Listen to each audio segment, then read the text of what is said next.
Good morning, welcome to our week 5 Saturday long run, and oh, what a hot run it is. You can tell by the shine on my arm, that's not sweat, that's what we call liquid awesome. I even have a t-shirt to prove it. I measured out 32 ounces of water before I left in my Camelback, came back with 8. Clearly I could have drank more, wish I would have, but as you know, or as you'll find out from the photo, I took my cell phone with me to take a picture of the trail, or the canal I run, and it's hard to compensate for the weight of your cell phone as to how much water you've got. So I underdrank. Alright, let's see how bad it is. I know it's going to be bad. 62 hours, fantastic. May not be running on Monday. We'll see. Oh, I got salt in my eyes. Hang on. So you can see I ran 16.13 miles, average 8:49. I admit I did not feel up for this. Friday was kind of offbeat. I probably lost a point. No, I managed to keep my 51. Surprise, surprise there. 62 hours. Well, that's going to be fun. Alright, let's go upstairs and weigh in and go from there. Oh yeah. You can see from wake up to terrible red zone. Bad. And there you go. 2,500 steps. So for those that do that 10,000 step thing day, I could sit on my ass on the couch and do a marathon Netflix for the next 2.5 days if I wanted to. Just kidding. Actually, I won't do that. But anyhow, all right. Time to go get my shower, and we'll see upstairs. Or actually, we'll see upstairs and go weigh in. Let's weigh in and see what we're at today.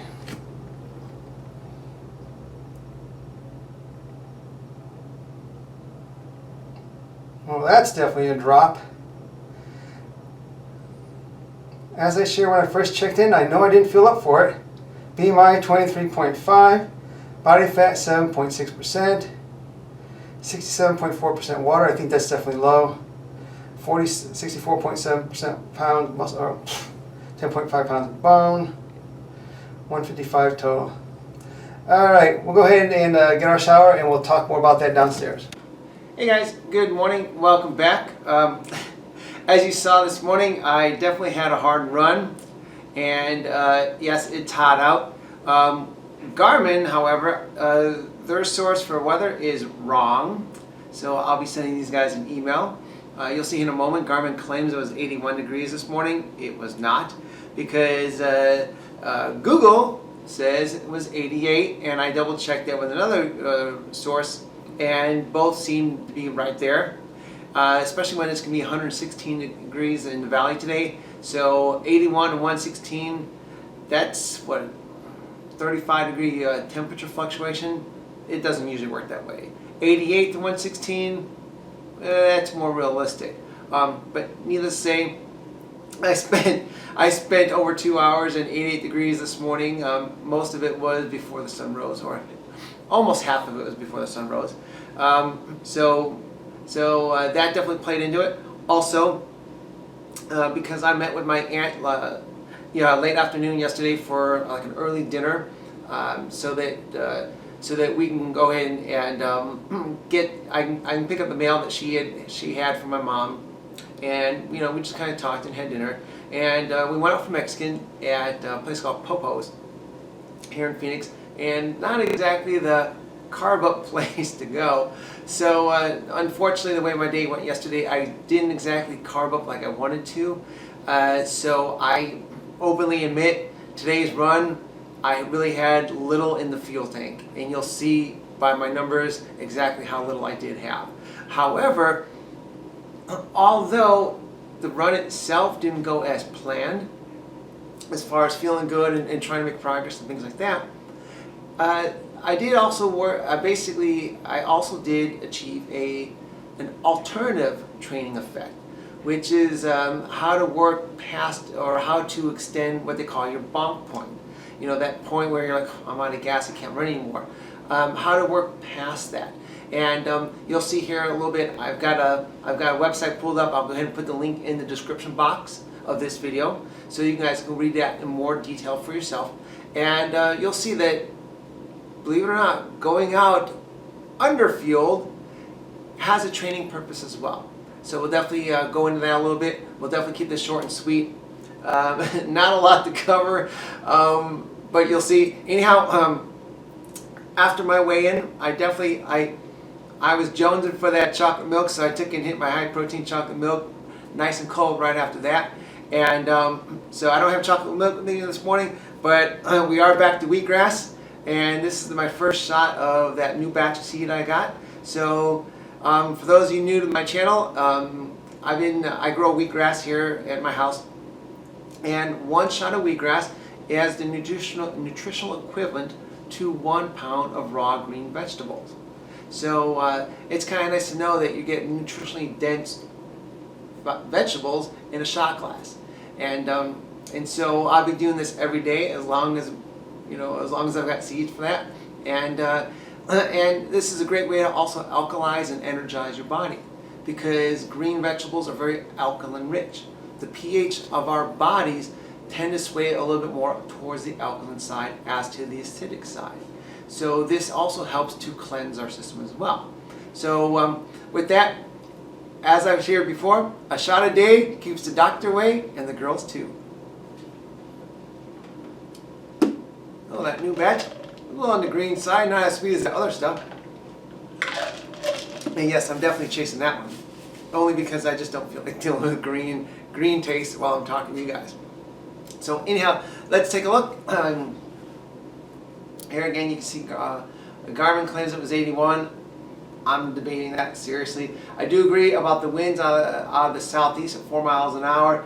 On my way back, I definitely felt a headwind, which was kind of nice, and so that definitely helped kind of keep me cold. I covered 16.13 miles this morning. My run started at 4:43 a.m.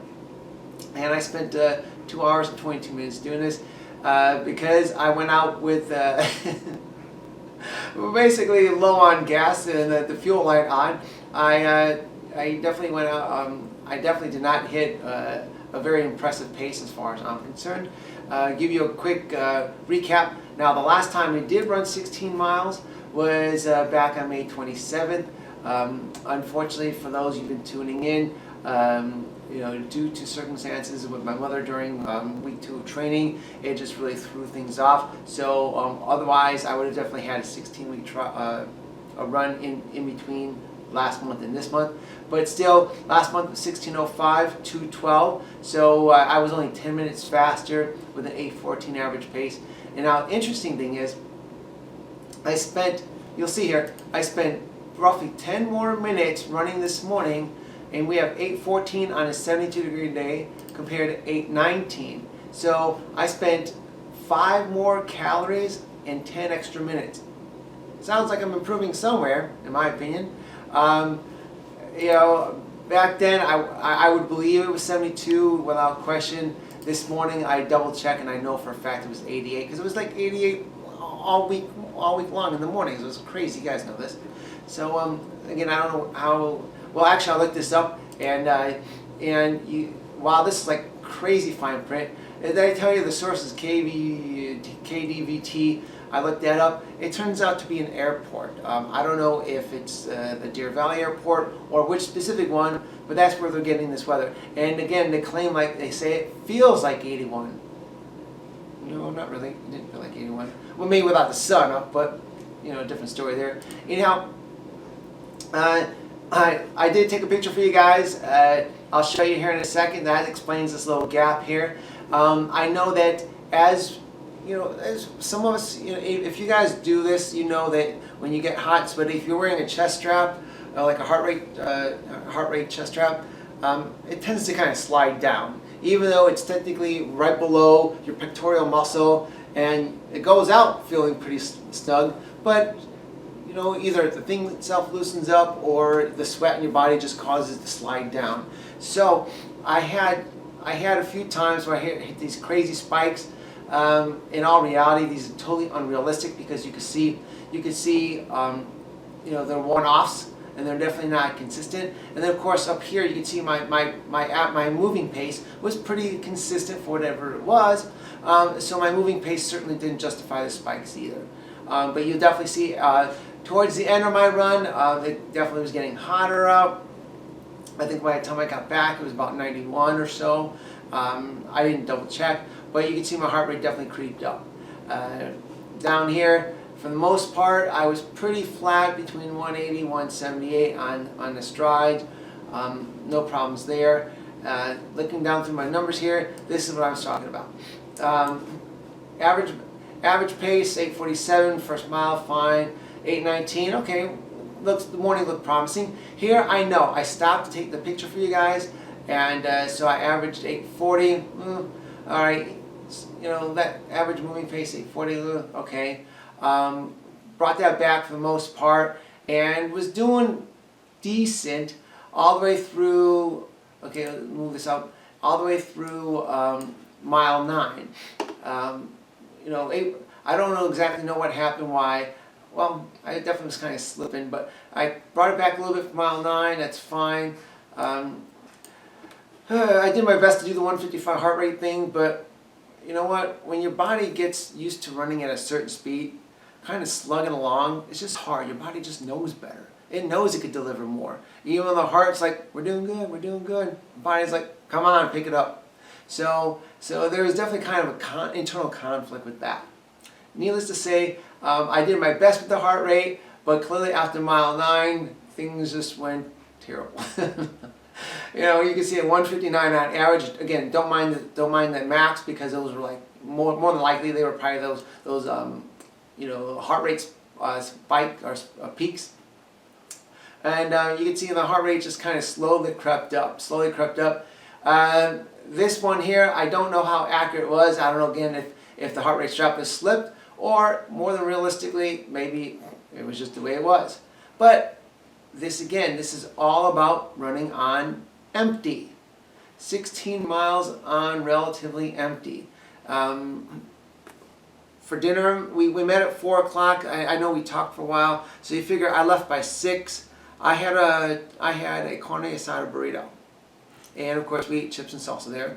And the burrito was pretty much the burrito shell with carne asada beef, and then a side of guacamole. So the burrito itself wasn't exactly filled with, you know, anything else that could have been carbs. Like I said, other than the shell.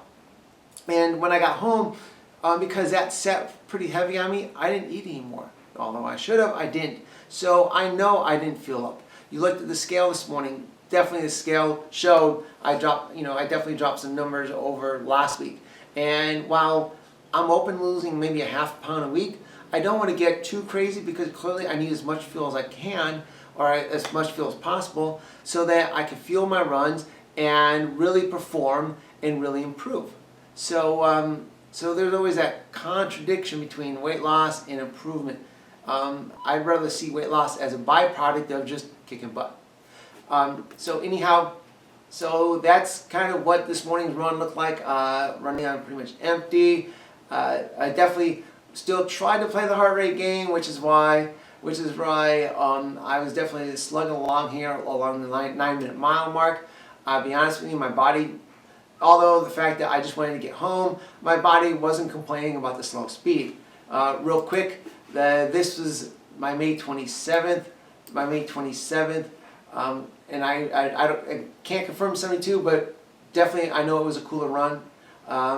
And now, although this wasn't exactly apples, as you could see by the heart rate, everything was kind of, you know, chill for the most part, and then it got crazy. Why? Because I decided to go ahead and do heart rate out and pace back. So, okay, I got my line set up good. And so you can see, so moving out, I went out on heart rate, kept it pretty tight there. But on the way back, you can see it definitely bumped up. But on the way back, I was focusing on running 8s. So that, you know, running 8s, you know, clearly explains why the heart rate was kind of up, especially because, you know, that run, you know, just for the run itself. But you can see definitely my pace was a little bit more consistent per se compared to here, where it's just like all over the board, kind of crazy. But now, I also mentioned about the training point of the run, how to bomb-proof your run. I came across this article. I wanted to say this so I can share this with you guys. And again, I'm going to post this in the description section of this video so you guys can pull it up for yourself and read through this. This has a great training purpose to it. And it even talks about going out, basically underfield and learning to run through that so you can improve your bonk point, and so that later on in the race, well, let's face it, the only carbs you're dealing with are whatever you're getting at the water stations and gel stations. Later on in the race, it's going to help you to just mentally be prepared to cope with that very uncomfortable existence. And anybody who's run a marathon, you know what I'm talking about. The last 6, depending on your day, the last 6 to 8 miles are just misery. It's all mental game. It's all mental. And so so this article definitely might give you guys a little bit of help on that. Of course, they kind of cover the precautions, which is always very important. No, I didn't have rescue gel with me, although I do confess there were a couple times I was thinking about, hell with it, I'm just going to walk. But I didn't. I really didn't, although I wanted to. So going back here, that kind of wraps up our day. Oh, I wanted to show you that picture I took for you guys, which is what I'm using for my just like my button, or like that picture I use, to illustrate, your videos. This was, oh, hang on, before I go there, considering the fact that, okay, this morning I started, no, wrong morning. This morning I started at 4:43, and taking the fact that we're 16, 17 miles into it, all right, so this is just about 5 o'clock in the morning. This is the canal, 5 o'clock in the morning. This is about just almost 2.5 miles into my run. And once I get on here, I'll never see another car again for the most part until I come back. This morning I spent, out of my 16 miles, I spent 12 of those running this canal. So yes, it was kind of a nice run. Not going to argue, it was a nice run. Some areas I caught a cooler breeze than others. Not quite certain how that worked, but it felt good. And but yeah, so when I want to sit there and go for a run and not worry so much about cars, this is where I go, because there are several places when the canal itself comes to intersections, you can cross at the surface, or there's a tunnel you can go underneath for cyclists and runners and things like that. And I just go underneath the tunnel, and so it's like the free way of running. I never really see a car again, so that's kind of nice. So anyhow, that's my run this morning. If you like the video, please feel free to like the video. If you have any questions or comments, please post them below. I'll be happy to address those. And if you're new to the channel, please subscribe, because Tuesdays, Thursdays, and Saturdays I post a new video illustrating where I'm at with my progress with my goal to run my first sub 3-hour marathon. And anyhow, that's it for today. You guys have yourself a great weekend, and I will see you on Tuesday. See you then.